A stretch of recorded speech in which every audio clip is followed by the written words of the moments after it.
My mother-in-law was visiting my spouse and I for the holidays and made everything a living hell for all of us. My last straw was when she threw my dog across the room. My mother-in-law, Grace, planned a trip to visit my husband and I for the holidays, and I could have sworn that this lady had it out for me since the second she arrived. Grace is an older woman, so I understand that there are things that she likes done in certain ways, and her first issue was the fact that we have a dog that lives inside with us. She complained before even coming over that we should get rid of the dog or only have it outside because they are outdoors animals and having them inside is torture and animal abuse. For the record, my dog is a 15-pound Yorkshire Terrier. He is barely bigger than a chicken. Anyway, we have a nice house with a guest room, so we cleaned up the room and organized the space so that Grace would be comfortable and assured her that our dog would not bother her in the guest room. We even had a maid come in and do a deep clean on the whole house for the sake of Grace. Once Grace arrived, it was straight complaining about stuff that we can't even fix. She complained about the layout of our apartment, the ceiling being too low, and the bathroom being unusable because we don't have a window in there. It was non-stop criticism and whining. After the first night of her sleeping over, she woke up in the morning and I had just come home from the grocery store with all sorts of breakfast foods ready, as I wasn't sure what she wanted to have and I wanted to make this as seamless as possible. Out of all things possible,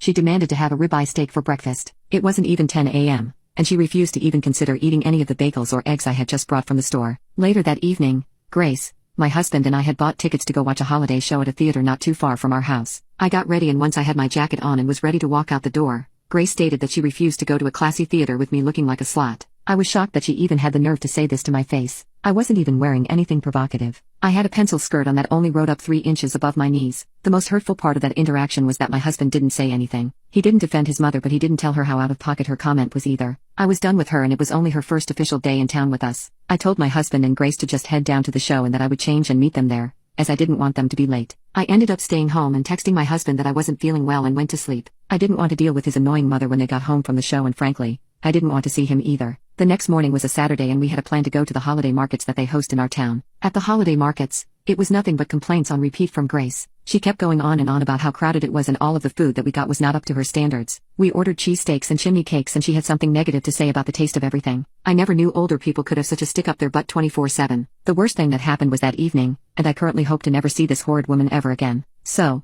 after getting back home from the holiday shops, her mood was crankier than usual and I knew we had a long evening ahead of us. The three of us walked through the door and saw that the door to the guest room was cracked open a little bit, and I assumed that she hadn't closed it all the way before we left earlier. Now I should mention that the guest room is the sunniest room in our house, and my pup loves to bask in the sunlight during the colder months, so every chance he gets, he goes into the sunroom. The second Grace saw the dog lying on her bed and basking in the sun, she freaked out like never before. She started cursing and babbling what sounded like profanities in a language I'd never heard before, and she looked like she was about to explode. Before I could even lift my dog off of her bed, she grabbed him by the collar, which startled him, and threw him across the room. It was so horrifying watching my pup fly and come to a skidding stop, but thankfully he wasn't hurt, just startled. But this was the last straw for me. I looked at Grace, and by the look on her face, I knew she knew that the poop she just pulled was the end of it. I started screaming at her and calling her out for her rude behavior since before she even stepped foot into our house. I told her how ironic her name was because she was in fact a big disgrace to anyone around her, and I told her that she was no longer welcome. She either had to book herself a hotel if she wanted to stay in town till the end of her trip, but I would not be spending another moment with her, and she would not be allowed into our household any longer. My husband saw the commotion and he was trying to keep it civil, but I was far past that. He booked his mom a hotel a couple of miles away in our area and drove her over there. He ended up spending the days with her until she went back home a few days later. Since then,